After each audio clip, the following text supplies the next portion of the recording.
to welcome you to this webinar organized by Apbrebes and Third World Network. Before we start, I'd like to share with you some technicalities. So please, we have translation. So you should find it under the icon on ... and then to the globe icon. If you have any technical problems, please share them with us in the chat function. And you are able to raise questions at the Q&A button already during the presentations, but also afterwards. And then we will take up these Q&As in the discussion after the main presentations. My name is François Meinberg. I'm the coordinator of Apbrebes, and I'm really happy that the webinar has generated so much interest. As of yesterday, we had over 200 registrations, so they are still coming in from 54 countries.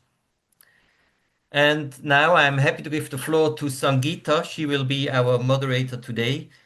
Sangeeta is the president of Apbrebes and the development and IP program coordinator of Third World Network.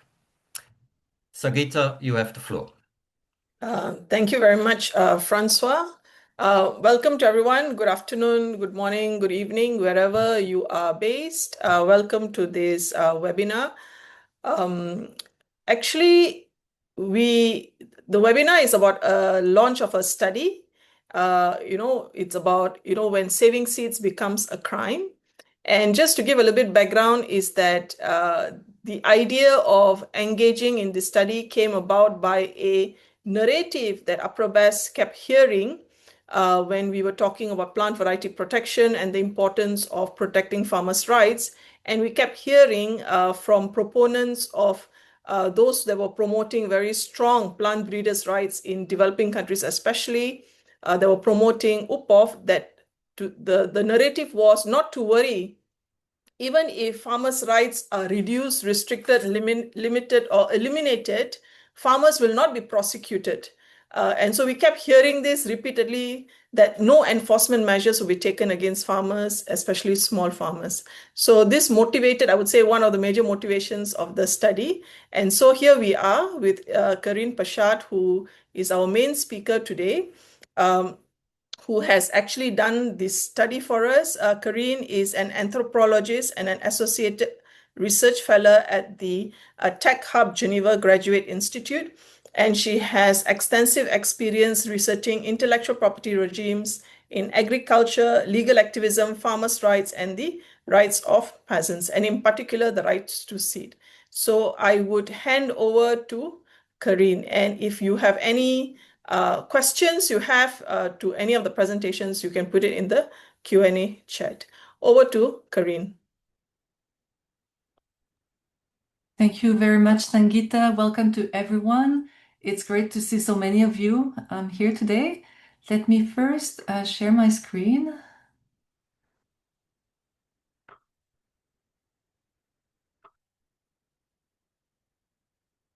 Okay, you should now see my PowerPoint. Everything is working. Okay, so we just okay. So before I get to the study itself, I'd like to very briefly address the reasons behind the study. We know for a fact that many countries have been amending their laws in recent years to restrict what farmers are allowed to do with commercial varieties that are protected by plant breeders' rights. What is not so clear is what has been the actual impact of these laws on farmers.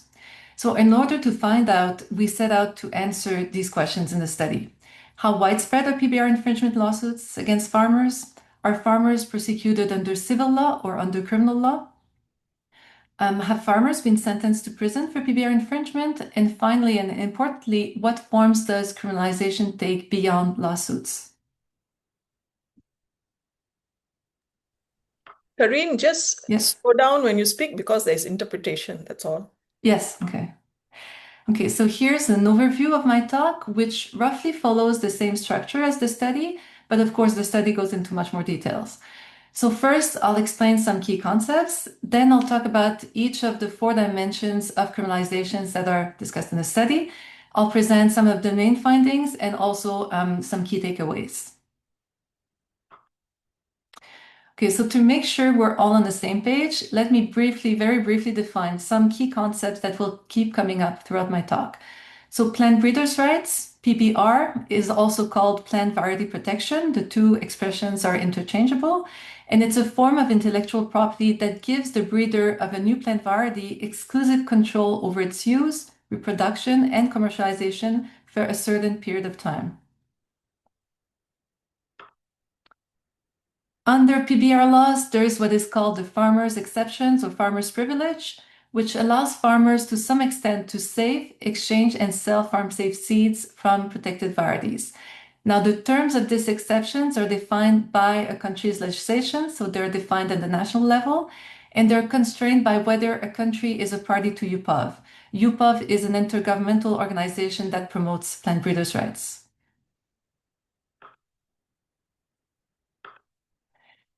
When we talk about PBR infringement, we're referring to the use of a plant variety without the authorization of the owner of the plant breeder's rights over that variety.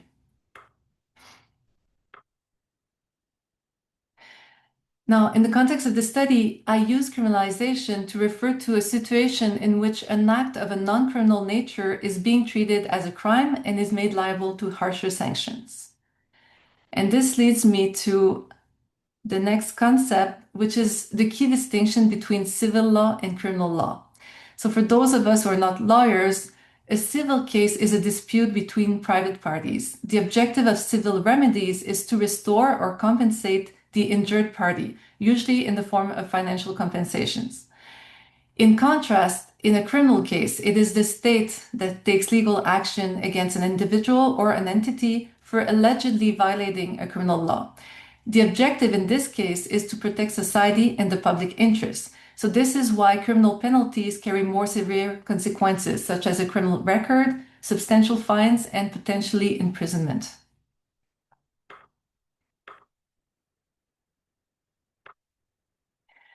And finally, last but not least, the right to seed is a right that has gained increasing recognition in recent years in both national and international law, including human rights law.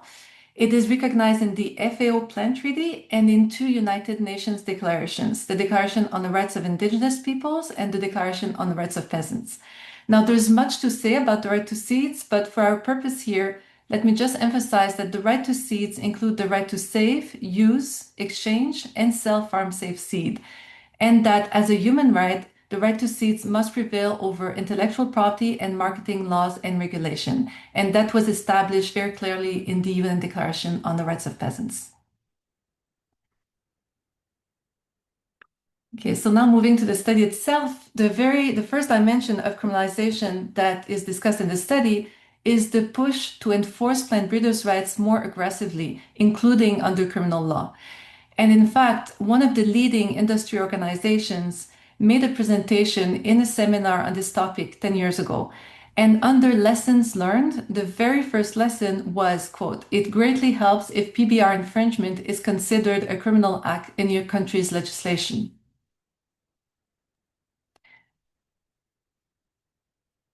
Now, until recently, National Plant Breeders Association would deal with enforcement, and they still do in many countries. What is new in the last couple of decades is that we now see organizations that are formed specifically to deal with enforcement. And I've put some examples on this slide. AIB is the Anti-Infringement Bureau. It is based in Brussels, and it represents the interests of about 25 companies, including the big players in the vegetable seed industry. So there's Bayer, BASF, Syngenta, and other companies.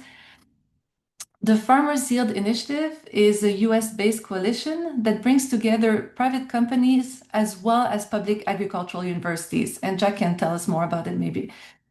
And then both GESLIV and TEO are based in Spain. Now, any guess as to what TEO stands for? It stands for The Enforcement Organization, in case anyone had any doubts as to what their mission is.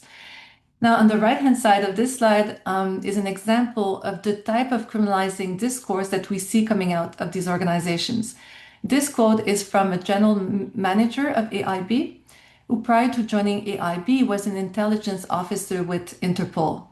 And he writes, quote, AIB has taken the fight against PVP and PBR infringers to the next logical step by treating these violations as the crime that they are. By using the existing criminal statutes to target the organized crime groups and immoral farmers, growers, and breeders who illegally infringe on plant breeders' rights, AIB hopes to weed out those who would compromise the vegetable seed industry. Now, it's quite an aggressive statement, and importantly, it's one that frames PBR infringement as a criminal act. Now, remember how I said earlier that only the state can file criminal charges, right? Well, this means that industry depends on the cooperation of public agencies in order to file criminal charges for PBR infringement. So it's not surprising that organizations like AIB have been actively lobbying national, regional, and international law enforcement agencies. So for example, AIB has signed formal cooperation agreements with Interpol and its European equivalent for both training and enforcement purposes. At the national level in Europe, AIB has also developed cooperation agreement, regular training, and joint operations with law enforcement agencies, including, for example, the Carabinieri in Italy and the Spanish Civil Guard. And as we'll see in a moment, this type of cooperation has already led to multiple prosecutions and convictions in the two countries. Now, why is this problematic? Because it means that essentially private companies are enlisting public law enforcement agencies to prosecute PBR infringement, in other words, to defend their commercial interest.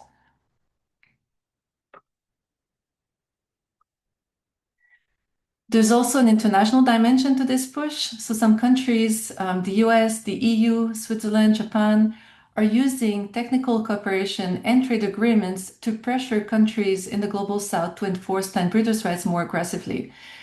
A recent European Union report on the protection and enforcement of intellectual property rights in third countries states quite candidly that this is in order, quote, to help their entrepreneur and companies valorize their intangible assets. Now, the second dimension of criminalization is one that is not really talked about, and it's the fact that industry is increasingly using advanced technologies to monitor farmers' crops and to enforce plant breeders' rights. These technologies include, for example, molecular markers, genotyping, drones, and satellite imagery. And taken together, these technologies enable large-scale surveillance of farmers' harvests and farmers' fields, and they also facilitate legal actions against farmers in what is a highly unequal power relationship. Now, we need more research into this aspect, but the concern is that these technologies are being deployed without any public oversight and regulation and without adequate safeguards to protect farmers' rights, including the right to privacy.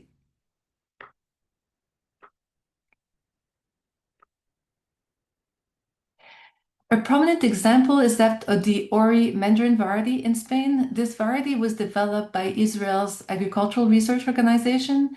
Now, TEO, the enforcement organization, is the exclusive licensee for this variety, and it works together with the Ori Running Committee, which is an association of licensed producers. Together, they have developed what they claim is a, quote, a pioneering control system to monitor and defend industrial property rights. They claim it combines state-of-the-art technological tools capable of identifying in the field and in real time suspicious plots. Now, this system has led to 150 lawsuits as of 2025, a first criminal conviction in 2020, where a grower was sentenced to 3 months and 1 day in prison and to paying a fine of about $5,000 for having made grafts of their variety. And it has also led to the destruction of 40,000 trees. As you can see on this picture, is a picture of the destroyed plantation.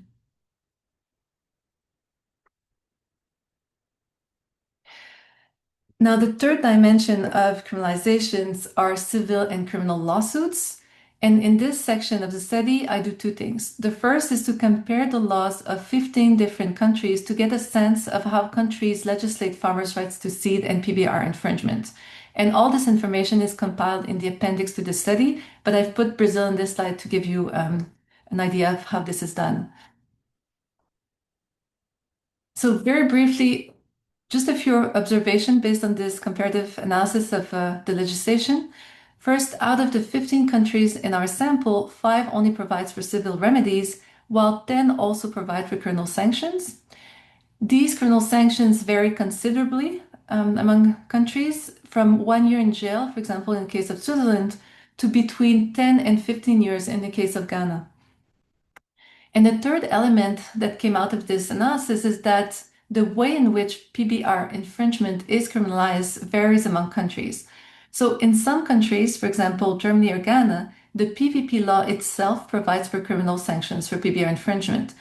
In other countries, such as Spain and Italy, the PVP law only provides for civil remedies, but PBR infringement is increasingly being prosecuted as a criminal offense under the IP provision, the intellectual property provisions of the criminal code. The second part of this section on litigation consists of 4 more in-depth case studies of PBR infringement lawsuits. The first one concerns 14 family farmers in Indonesia who were prosecuted and sentenced to jail in the years 2000. Then there's the infamous PepsiCo lawsuits against family farmers in Gujarat, India, more recently. And I also discussed a host of PBR infringement lawsuits, some in Italy, lots in Spain, that resulted in criminal sentences in recent years. Now, there's no time to present all of the case studies here. What I'll do is just talk briefly about the cases of Italy and Spain, which are similar. And for a couple of reasons, one being that these cases have not received a lot of attention. And the second is to give some background, since José Manuel Benítez Castaño from COAC Spain will be talking about these issues in Spain. So Spain is the country where there are the most PBR infringement lawsuits. It's also one of the few countries for which we have statistics on the extent of litigation.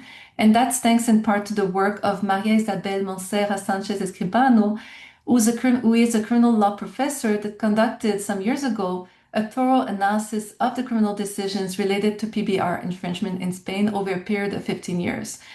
And between 2004 and 2019, she identified 62 criminal sentences for PBR infringement, with an increase over time. The other statistics we have come from industry. So JustLive reports initiating over 500 lawsuits for PBR infringement, and only in the season 2017-2018, TEO reports 92 lawsuits, 24 of which were criminal actions. And Fresh Plaza, which is a global trade platform for the fresh produce industry, states that, quote, in recent years, Spain has fined, sentenced to jail, uprooted plantations, and destroyed the plants of the people who infringe intellectual property rights.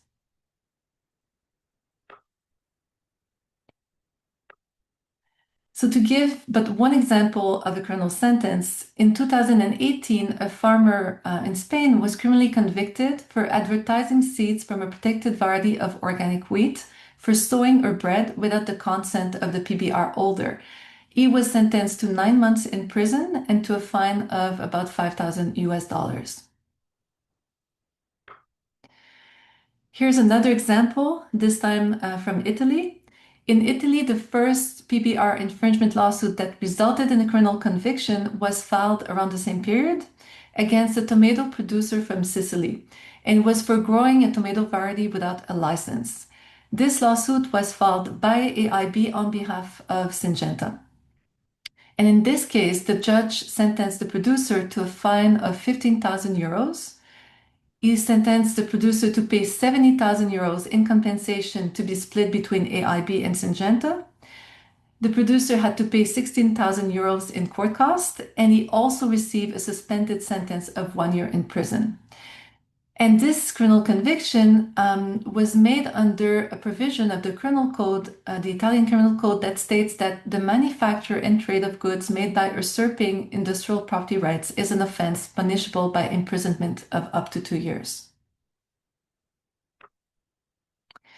Now, AIB celebrated this first Italian criminal conviction by stating in a press release that, quote, the sentence creates a significant precedent because it gives criminal significance to the widespread technique of reproducing plants covered by plant breeders' rights, under which each seed purchase must correspond to only one plant.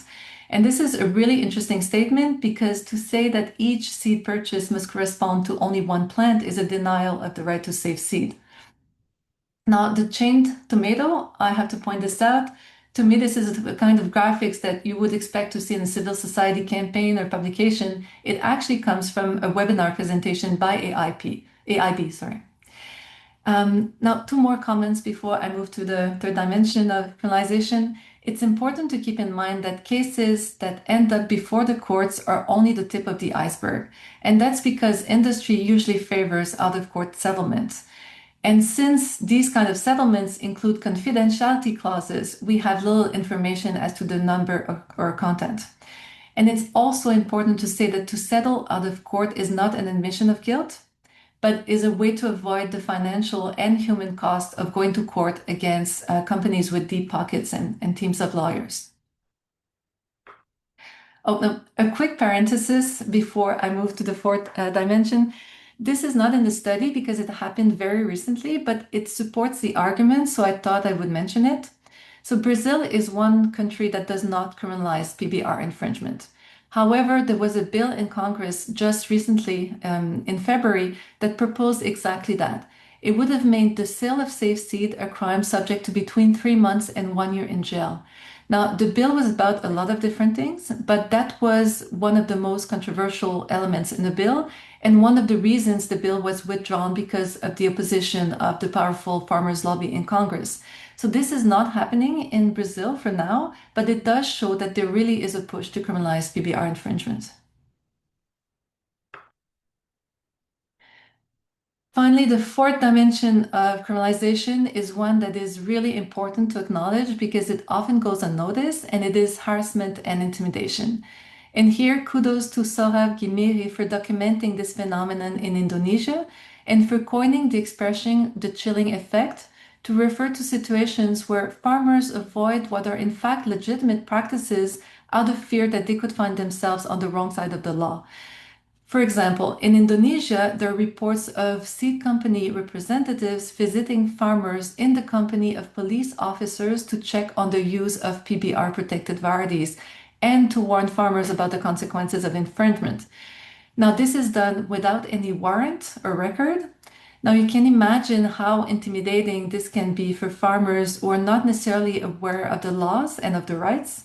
And in fact, Sohrab Ghimiri and his colleagues argue that the reason there hasn't been any more lawsuits in Indonesia is that farmers have been effectively deterred from saving seed by a mix of high-profile lawsuits and harassment and intimidation practices.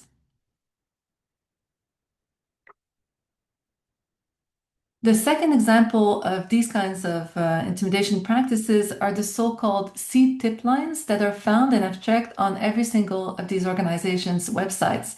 And I put two examples on this slide from Canada and the US, but again, it's not specific to North America. On the left is Seeds Canada is a Canadian seed industry organization that recently launched a seed tip line. But I want to draw attention to two things. One is that denunciations are always anonymous. And the second is that in the list, I don't know if it's too small if you can read, but in the list of suspicious seed activity at the bottom, the second to last is coffee shop chatter of a neighbor selling seed. So you can imagine what that does to the social fabric of a community. And to the right is the website of the US Farmers Yield Initiative. And the reason I chose this one is that the tip line seems to be the main purpose of the website. The only other thing of the website is their annual publication up to 2021.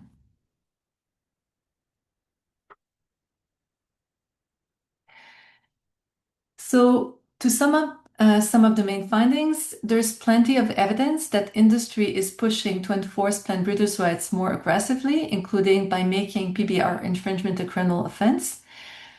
New technologies are deployed to enforce plant breeders' rights without public oversight and without adequate safeguards for the rights of farmers.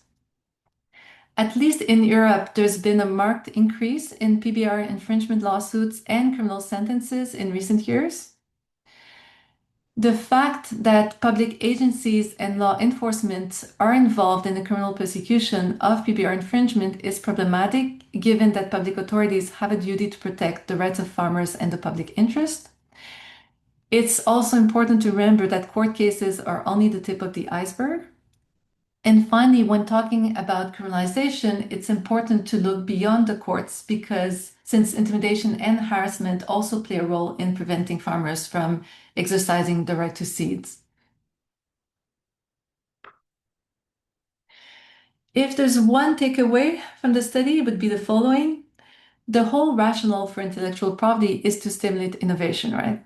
But there's mounting evidence that not only is this argument overrated, but ironically, when pushed too far, intellectual property actually stifles innovation rather than stimulate it. And therefore, that we need to reassess the nature and the role of intellectual property, including plant breeders' rights in society. Intellectual property is or should be a public policy tool, not an end in itself. And plant breeders' rights, and this is really important, plant breeders' rights are private rights. They're actually more akin to a form of economic privilege than to a right per se. In contrast, the right to seed is a fundamental human right, not to say the foundation of agriculture and food systems. So it's incredible that I even have to say this, but PBR infringement does not represent a threat to society that justifies the intervention of the state and criminal sanctions. On the contrary, it is the criminalization of farmer seed practices that represents a threat to the public interest, given its negative impacts on peasant seed systems, agrobiodiversity, farmers' rights and livelihoods, and food security. And in this vein, I'll leave you with this quote from a recent decision of the European Court of Justice that stated that agricultural production represents a public interest that justifies restricting the exercise of plant breeders' rights. So I'll stop here. Thank you for listening. As you may have noticed, Spain comes up a lot in this study. So for this reason, I'm really happy that José Manuel agreed to join us today and share his perspective. I'll give the floor now back to Sangeeta to introduce José. Thank you. Thank you very much, Karine. I think the study is very, very important. It shows that public resources are being used to enforce private rights. Intellectual property are private rights, as you say, and they should be enforced by the holder of intellectual property and not using taxpayers' money. But also very important is to note that farmers are being prosecuted using criminal sanctions, and the importance of having really good exceptions in your PVP law, because even without the exceptions, they're even a worse off situation, right? If you have limited exceptions or no exceptions. So having broad exceptions are really important aspect of plant variety protection. I would hand over to José Manuel to share his reflections. José Manuel is an organic farmer in the south of Spain. He is involved in organic agriculture in his organization, COAG, and an active member of Via Campesina. Over to you, José. Hola, buenas tardes. En primer lugar, agradeceros que me hayáis invitado a este seminario muy interesante. Para nosotros es muy importante el que se hagan este tipo de seminarios porque, como bien habéis dicho, en España la situación con el tema de las semillas es bastante grave. De hecho, España está siendo un país que está siendo la referencia a nivel europeo por parte de las empresas multinacionales semilleras para introducir transgénicos y para hacer muy duras las condiciones legales y para penalizar a las personas agricultoras. España, conjuntamente con Italia, pero yo creo que incluso más por lo que me comentan los compañeros y compañeras de Vía Campesina, España es el país más restrictivo de Europa en cuanto a las legislaciones de semillas, ¿no? Como habéis dicho, yo pertenezco al grupo de trabajo de semillas de la Coordinadora Europea Vía Campesina y a la organización agraria COAS, que soy su responsable del área de agricultura ecológica y de semillas, pero principalmente pues soy campesino, soy ganadero, apicultor y quería mostraros un poco la situación por la que estamos pasando las personas agricultoras en España, ¿no? Y voy a poner algunos ejemplos por profundizar un poco más. Me parece que el estudio es fantástico, es muy completo y quería poner algunos ejemplos de sentencias y de la situación en España, ¿no? Voy a empezar pues por enero de 2026. Hay se denuncia a un agricultor productor de nectarina, de la fruta nectarina, con una multa posible de hasta 300.000 euros, que está por ver, pero que ya por lo pronto la han puesto hasta 300.000 euros. Y también con la posible pena de cárcel de 1 a 3 años. En la mayoría de los casos en España estamos hablando penas de cárceles de 1 a 3 años. Esto está pendiente de sentencia. Esperemos que la multa se quede en menos y que no haya cárcel. Pero en principio todo apunta a que va a tener también una condena de cárcel, ¿no? La Guardia Civil, que es la que persigue lo que ellos llaman delito. La Guardia Civil tiene una división que se llama la división, paradójicamente se llama la división del Servicio de Protección de la Naturaleza, cuando realmente proteger la semilla, proteger la biodiversidad, resembrarla es proteger la naturaleza, pero en fin, la Guardia Civil, una división que se llama SEPRONA, Servicio de Protección a la Naturaleza, es la que ha hecho un informe que el informe lo que dice es que existen coincidencias. Fijaros qué cosa más ambigua, ¿no? Existe coincidencia de la variedad que este hombre ha sembrado, que lo que ha hecho no es lo que ha hecho es hacer injertos, y ha reproducido mediante injertos, y dice la Guardia Civil que hay coincidencias con las variedades protegidas. Bueno, con una ambigüedad tan grande y sin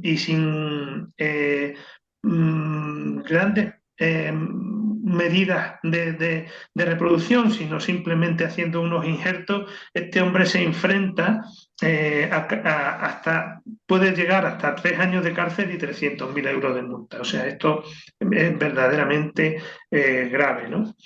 Luego quería, bueno, lo habéis citado, pero quería recordar el ejemplo de las mandarinas, que la Guardia Civil está investigando a varios agricultores y hay como alrededor de 150 investigados que ya tienen puestos pleitos y bueno, y hay uno en concreto pues que se le ha puesto 3 meses de prisión y alrededor de 4.500 euros de multa. Y luego también contaros lo que está pasando en zonas de cereales, cooperativas cerealistas que en muchos casos reutilizan sus semillas y los agricultores están, tanto los cooperativistas como agricultores, están siendo investigados en una operación que le llama la Guardia Civil Operación Samen, y que está teniendo también, tenemos el miedo de que por ahí en esa operación sin duda alguna va a haber también denuncias penales de cárcel y multas, ¿no? También comentaros el uso, las demandas por usar maíz transgénico en Aragón, ¿no? En Aragón es una comunidad que se siembra mucho maíz. De hecho, para comentaros un poco la situación, en Aragón prácticamente ha desaparecido la producción ecológica de maíz por contaminación de transgénicos. España es de los pocos países de la Unión Europea donde está permitido sembrar transgénicos, y los agricultores están siendo demandados por ser contaminados. O sea, imaginaros la injusticia tan grande. O sea, un agricultor ecológico que siembra su maíz ecológico, que tiene al lado una plantación de transgénicos, mediante la polinización se contamina el maíz ecológico, además de perder su cosecha como ecológica, tiene que indemnizar a la empresa semillera que tiene la patente del transgénico, porque la empresa semillera dice que está usando su maíz, ¿no? O sea, lo que debería de ser al contrario, que la empresa tiene que indemnizar por el daño que le ha hecho al agricultor, es el agricultor el que al final tiene que indemnizar a la empresa, ¿no? Luego, hay casos concretos de hasta un año de prisión para un agricultor, que un año de prisión me parece una barbaridad, por sembrar trigo blando y cebada. Deciros que están exigiendo a las cooperativas que reutilizan la semilla, le están exigiendo 16 euros por tonelada por resembrar los cereales. Hay también 9 agricultores investigados en Salamanca por temas de trigo y cereales.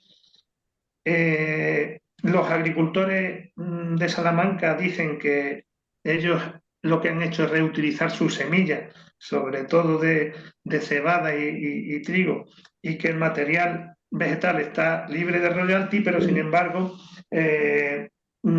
parece ser que les van a demandar, ¿no?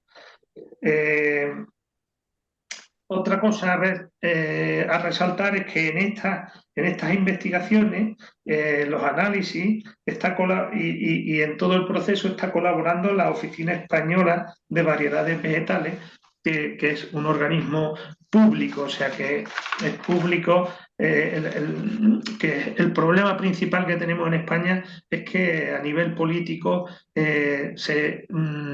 están totalmente, incluso los partidos progresistas, que se llaman ellos de progresistas de izquierda, están defendiendo a las grandes empresas multinacionales de la semilla y de los transgénicos, ¿no? Otra investigación en el 2021, y todavía no ha salido la sentencia. Hay 48 agricultores imputados por resembrar trigo y cebada en Castilla-La Mancha, en León, Valladolid, Palencia, Segovia, Burgos y Peñafiel.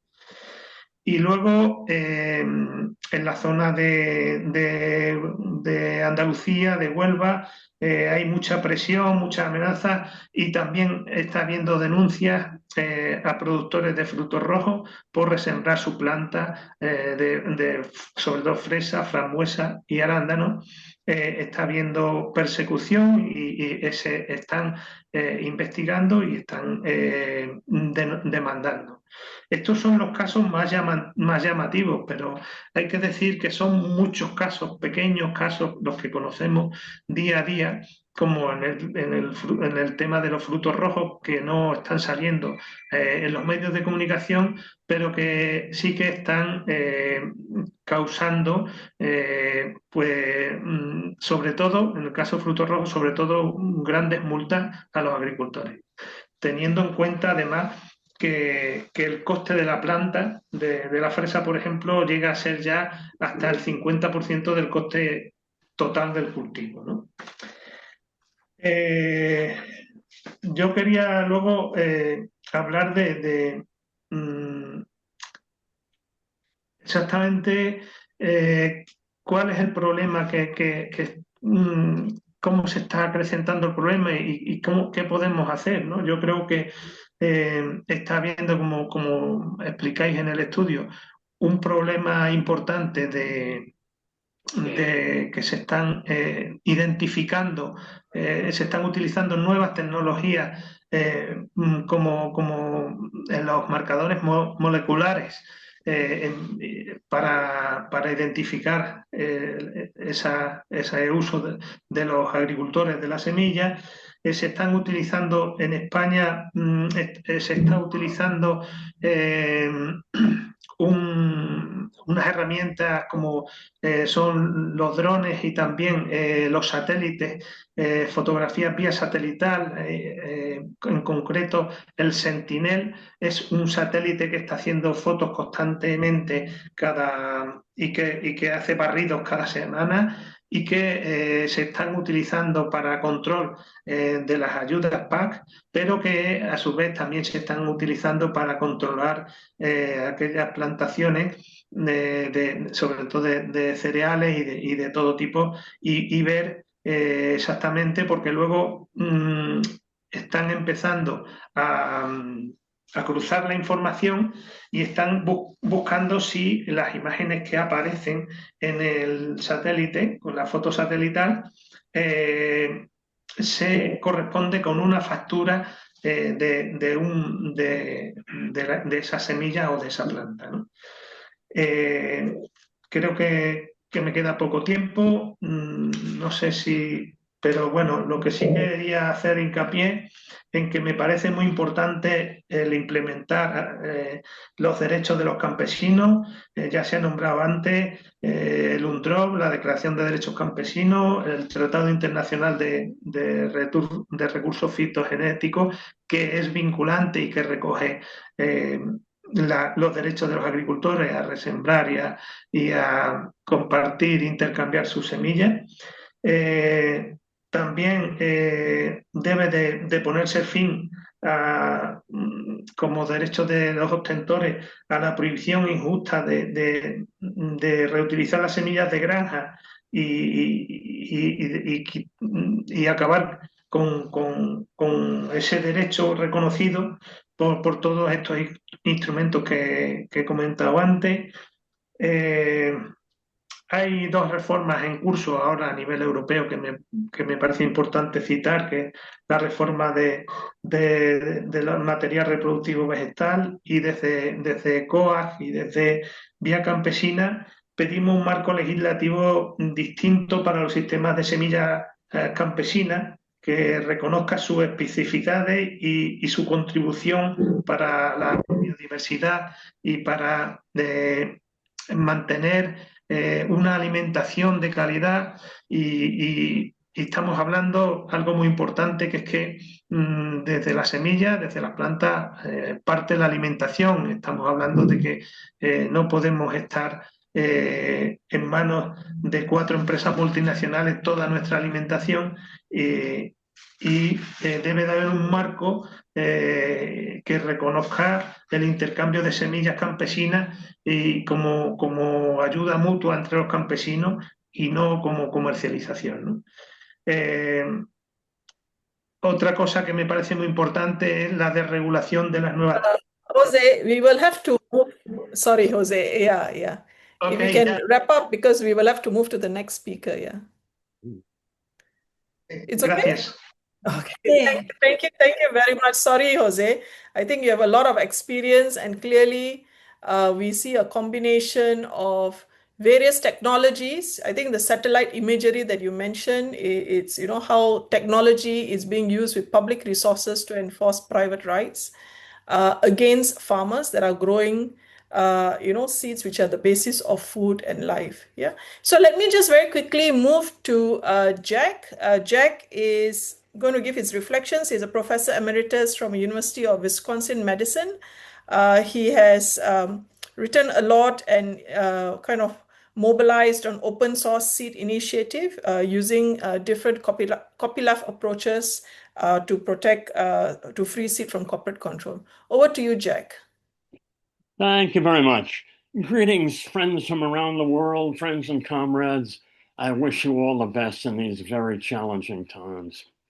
Thank you for the work you're doing for seed sovereignty and for farmers' rights, and to make things better. And particularly, thank you to Apbrebes for commissioning this very important report, and especially to Karine for her fine work in doing the research and the writing. It's comprehensive, it's well evidenced, it's clear, it's persuasive. It should be very important and spread around as much as we can through our networks. Now, I'm going to give you 3 broad reactions to the report and then outline 3 ways in which I think we might respond to what it's showing us. The first thing I want to say is these people, and by these people, I mean the corporate seed sector and their state government enablers, these people are persistent. They're serious. They don't go away. This is the latest manifestation, what this report is about, the latest manifestation of a 60-year project to separate farmers from the independent production and reproduction of this fundamental means of production. And we need to recognize it as such. They're not going away. They're moving in a variety of areas as new technologies come on, as new ideas occur to them. They pursue those things globally, whether it's in Canada, the United States, Zimbabwe, Kenya. They pursue their objectives persistently and powerfully. The Canadians now are facing a change to their plant breeders' rights, which goes to vegetable producers and home gardeners who shortly may be unable to save their seeds. Number two, I will say that these people are abusive. And by these people, I'm talking about the corporate seed sector and their state government enablers. It's very important to understand what Karine has pointed out in this report, that this is criminalization. This is not civil law. These are not civil offenses. These are punishments that are way out of proportion to the level of challenge, certainly not to society, but even to the interests of the private interests of the seed industry. This is legal and economic violence that is intended not only to punish violators, but even more so to intimidate and prevent others from pursuing the same kinds of activities. These things that Karine is outlining in this report are the fist inside the velvet glove of all the lovely rationales of private industry incentivization. And you need to recognize that there is a fist in that glove. Now, number three, I want to say, keep it real. I want to talk about the glove a little bit, because we see the fist now in this report, but the glove is all the rationales that are being promulgated by industry and its allies and its enablers to persuade people that their activities are legitimate.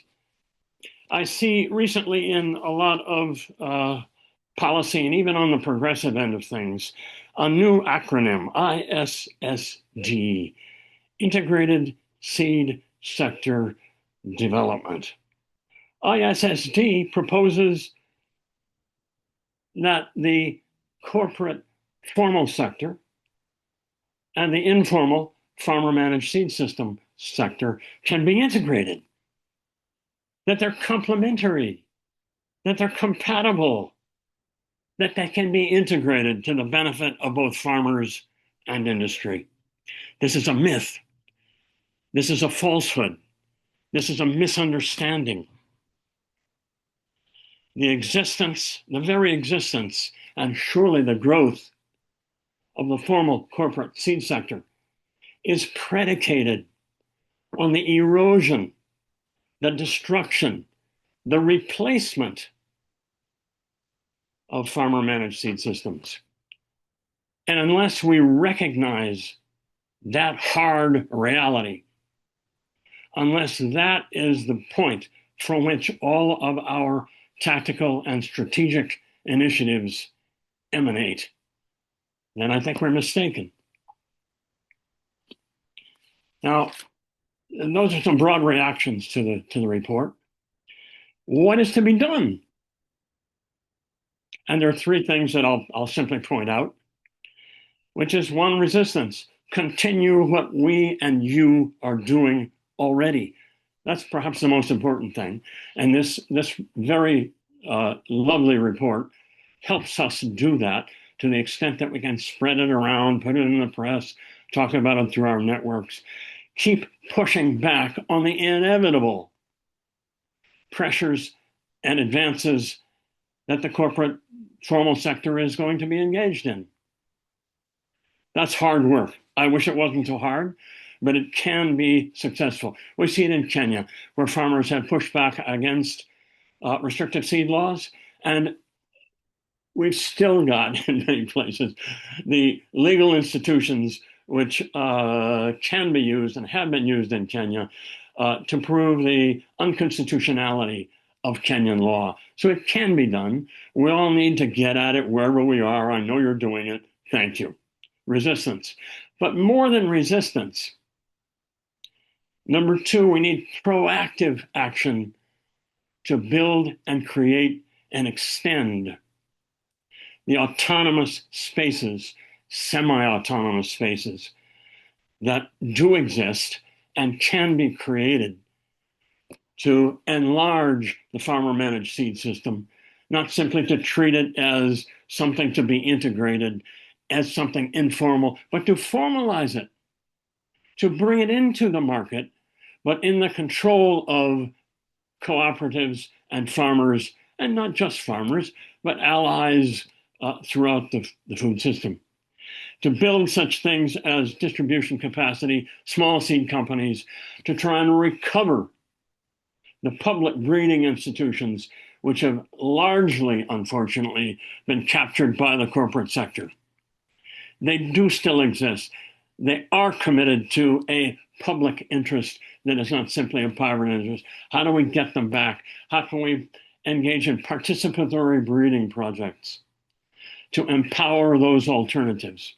And then finally, I will argue for something that I will suggest to you, not argue for it, but to suggest to you that sharing seed will be more important than privatizing and preventing access and encumbering the patents and the IPRs. Some of you may know that I've been associated with something called the open source initiatives and copyleft. I now would like to abandon those terms. Open source is too broad. Copyleft is too confusing. No one knows what it is. I'd like to borrow from Creative Commons and say a share-alike system. A share-alike system in which we will share with those who will also share, but exclude those who will not share. This is possible. It's possible legally to use the existing legal system to enforce freedom and to prevent the encumbrances on seeds. I will also say, and I think this is a very important innovation that I and some others are pursuing right now, is that within the seed treaty, within the standard MTA of the seed treaty, in Article 6.6, there is an opportunity, there is permission for plant genetic resources for agriculture under development, breeding lines, to add clauses, to add attachments to the existing SMTA, that we have developed a share-alike attachment that can be used with the SMTA to preserve the freedom to use seed, to use those materials and their progeny in the future, and to obstruct and prevent IPRs and patents.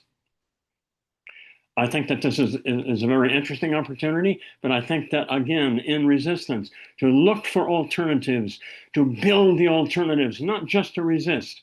And you see this in Zimbabwe, in CTD, and in QDS seeds. I'm not saying a completely rejectionist attitude towards everything. It's true that they're very powerful and we must come to terms with the corporate sector, but those terms should never misunderstand the objectives that the corporate seed sector has in eroding and replacing the very foundations of what we're working for. Thank you for listening to me, and thanks to Apbrebes for putting this together, and to Karine for a very fine report. Thank you very much, Jack. I think the threat is also not just from plant breeders' rights, but we also have seed laws, seed certification laws that even prevent us from, sharing seeds, even if they are not protected by plant breeders' rights. So there are multiple challenges as well, when we're dealing with seeds saving, exchange, and sale. So I see there are quite a few questions in the Q&A. If I can, because time is short, let me just summarize and then I'll give the speakers one round to kind of just respond. So there are a few questions, Karine, on the European Court of Justice. I think many people wanted to have references to some of the quotes that you were mentioning. So maybe you could just add it in the Q&A. I think there are two interesting questions on what are some of the victories in favor of smallholder farmers that we have seen. And I think we have seen some good victories in Kenya, in Honduras. Maybe any of you all, but I know Karine has actually done some work in this, can also talk about this. And also to what extent AI has been used in enforcement. For instance, drone image capture, is this a violation of privacy laws? So that's for Karine. Jack, there is also a question about, you already mentioned, what we need to do. Maybe you would like to also reflect on, there is a special rapporteur on the right to food. What could be the potential role of the special rapporteur on the right to food, Sophia? And also, what options do we have? There was a People's Tribunal on seeds. Maybe you have in terms of how can we use some of these different forums to advocate and to create more freedom to operate for farmers. And to José, are there still traditional seeds in Spain? Is it illegal to possess and exchange seeds in Spain? So there is one question. And finally, I think there's a question about, do we see the Italian cases and, do we see something comparable in other industries? Please, if you have any response to that, but what I would say is yes, we see that in the pharmaceutical sector where public resources are being used to also get regulatory agencies to become like enforcement for patent holders. So what we see in plant breeders is actually what we have already seen in other public sectors that affect things like access to medicines. But if any of the speakers have additional points you'd like to add, please do so. So over to Karine first. Yeah. And if you have any final thoughts on before we close the event, thanks. Okay. Over to you, Karine. Thank you, Sangeeta. Thank you for the interventions too. Quickly, regarding references, all the quotes that I mentioned in my presentation, my talk today, the full references are in the study. They can be found in the study. All decisions, also legal decisions, the full references are in the study. And one thing I meant to say is that we decided to focus on plant breeders' rights in this study because this is Apbrebes' mission, is to work around the issue of plant breeders' rights. But of course, criminalization of farmer seed practices is also under seed marketing laws and under patent laws. There are other types of laws that contribute to the problem. They're not just in the study, but in order to get a full picture of the criminalization of farmer seed practices, we would need to also look at other types of laws. Regarding victories, there have been a number of successful opposition to these kinds of laws and regulations in recent years. In the study, one of the case studies is the PepsiCo lawsuit in India, so you can read about it in the study. But that was an example of, and there are several things that came into play in the case of this lawsuit, but one was the mobilization of civil society, and also the fact that India has a very strong farmers' rights legislation. That was also an important part of the case. There's also the case of Brazil that I mentioned during my talk, and there's a recent victory in Kenya, which is really significant. This victory, I think, is a game changer. And you can read about the case of Kenya on the Defending Peasants' Rights website. For those of you who, maybe we can put the link to that website in the chat. but there's a case law section on the website that documents court decisions that are in favor of farmers' rights. So there's the case, I wrote an article on the case of Honduras for the website. There's also the case of Kenya is also documented there. Regarding artificial intelligence, I definitely think that there are issues of right to privacy issues surrounding the use of these technologies. But this is, as I mentioned, there's very little discussion of this aspect of the use of technologies to enforce plant breeders' rights. This is really something that is quite recent, and I think we need to do more research into this. So, I mean, I definitely think there is, but that hasn't been contested before the courts. But it would be interesting to see such a challenge in coming years. Yeah, I think I'll stop here. Okay. José? Sí, a la pregunta si todavía hay semillas tradicionales en España, sí, sí que hay, sí que hay. Además, hacemos bastante resistencia. Tenemos una asociación que se llama la Red de Semillas. Ahí resembramos, intercambiamos semillas y hacemos labor también política en contra de las nuevas técnicas genómicas, en contra de los transgénicos y por supuesto, desde la organización agraria, desde COA, tenemos una línea de trabajo de apoyo a las personas agricultoras. También colaboramos con un gabinete de abogados para apoyar a las personas que están siendo demandadas por el uso de semillas. Y tenemos una colección de semillas que estamos intentando conservar para que no se pierda esa biodiversidad y como ha dicho Jack, muy bien, pues seguimos ahí trabajando con ilusión y para seguir en la lucha defendiendo nuestro derecho a la soberanía alimentaria y a usar e intercambiar nuestras semillas. Muchas gracias por el seminario y muchas gracias por el estudio que ha sido muy interesante. Ha sido un placer participar con vosotras. Thank you very much, José. Jack, there is also one more question for you on SMTA. I think you kind of answered it about, do you see any significant potential of the SMTA in the treaty, in the plant treaty, as a restraint to control of private sector and intellectual property rights? Yeah, I think the existing SMTA is a useful opportunity. The problem is that the formal seed sector and their enabling state allies, such as the United States and Canada, refuse to accept the obligation to pay anything. And in any case, the SMTA does not prevent patenting or IPRs. It simply asks for them to be paid for. So it's a compensationist approach. I would like to see myself a situation in which you can't patent or provide IPRs. I think that it is possible to do this with an addition to the SMTA for plant genetic resources under development. There's an opportunity there, a loophole there that can be used to attach a share-alike MTA that actually would do that. I would be happy to talk more about this with anybody who'd like to do that.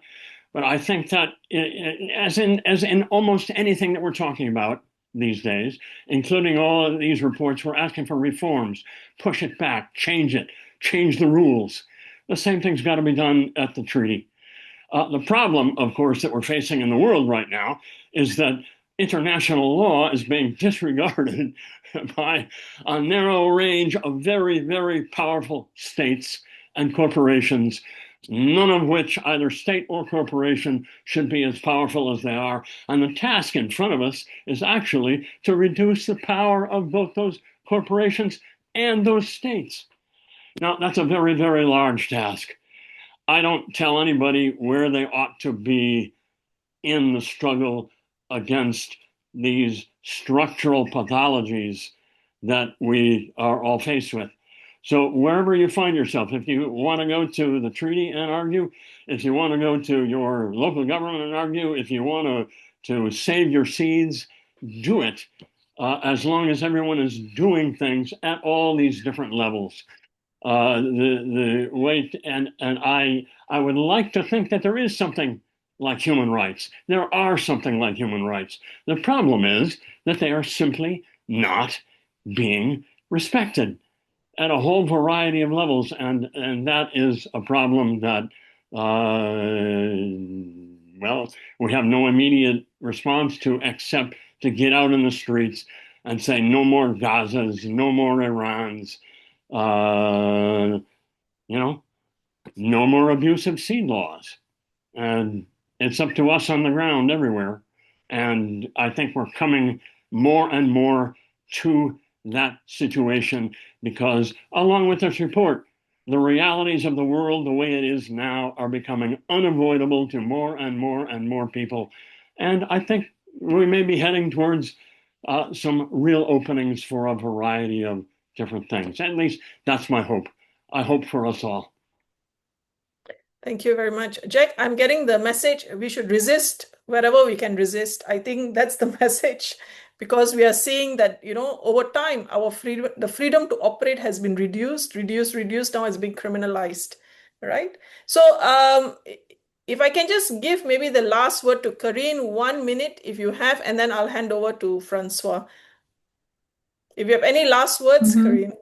Maybe two things I'd like to mention. One is that Spain should not be seen as an exception. I really got a sense from the research I did that Spain is more of a laboratory than there's an exception. So and some of these enforcement projects are explicitly framed as pilot projects, including one that I mentioned in Brazil, that I mentioned in study. So I really got a sense that industry is experimenting on a smaller scale to find out how to put these kinds of system in place. And they're doing, especially they're focusing on Spain at the moment, but the idea is to eventually expand this to other countries. And the other thing I wanted to mention is that it's really important to realize that a company cannot file criminal charges on its own. It can file a civil lawsuit, but not a criminal lawsuit. So I think there's really an important point of entry in terms of a position here where companies depend on the states to file these criminal charges. So we can put pressure on the state not to cooperate in these kinds of criminal lawsuits because it's easier to put pressure on the public sector than it is on the private sector. So that's the other thing I wanted to mention. Thank you. I think that's a very important message. Spain is what is probably a worst case scenario, and it can get even worse, right? I think that's where we are heading in this direction. So thank you very much to all the speakers. I think it's a wonderful study, and thanks to Karine for all the effort she has put into bring us to this very important discussion, which we as Apbrebes thought was actually missing. Also, thanks to Jack and José for your participation and your input today. So I hand over to Francois, maybe just to give a few final words, and then we'll close the webinar. Over to you, Francois. Thank you very much, Sangeeta, and also thank you very much to you for the moderation. And I also like to thank all the interpreters, French, Spanish. I think it was great to be able to have people from so many countries today with us. And I think it's not only about resistance, but what I feel today, it's also about, in a way, solidarity and about working together. I think this webinar could be a starting point to work more closely together and to learn from the experiences José Manuel shared with us from Spain. And this should be an alert to everybody else in the world. And if we speak more together, we could learn more from each other. And I think this is what we need to do in the future. So before I end, just to share with you this slide about where you find the study. So you find the study at our website at apbrebes.org. Now it's on the front side, but you will find it on the publications. And there is, as I said, a full study in English, and that there are some research briefs, some short versions in English, in Spanish, and in French. Although our website per se is not in Spanish or in French, you will find these studies also under the English text. And if you don't find it, please get in touch with us. And if you like to be alerted about upcoming studies, webinars, reports from our site, please also subscribe to our newsletter at apbrebes.org/newsletter. I thank you very much for being with us. I think maybe it's a starting point for more joint work. And we have registered this webinar, and we will be in touch with you to share with you this video. Thank you very much and keep in touch. Goodbye. Thank you.